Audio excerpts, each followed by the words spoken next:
The PNP denies that it has already prepared a detention cell for 3 senators charged with plunder in connection with the pork barrel scam.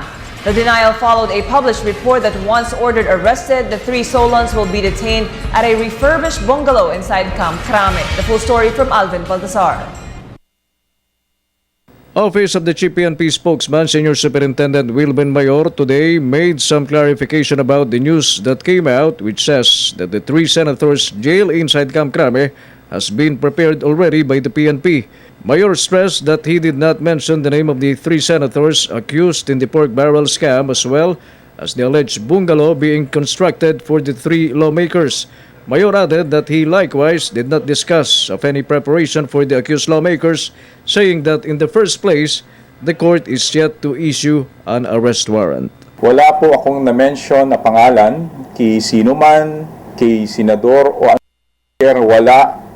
walang pangalan o anumang klase ng tao, posisyon o anuman nung panahon na nung time na ako ay nagkaroon ng interview yesterday. Mayor admitted that he tackled the humane treatment for the detainees at Camp Crame detention cell in general, but he stressed that he did not pinpoint it to the group of the 3 accused. According to Mayor, they too are still waiting for the court's decision as to who would be placed under their custody. There is no particular group or any person that the renovation is intended to. We will wait for the order of the court. Kung sino man ang may utos, kung utos man ng korte kung sinong ipasok doon, then susunod lang po kami.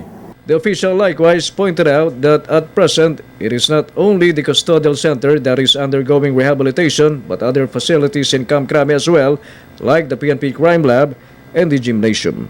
For the People's Television, Alvin Baltasar.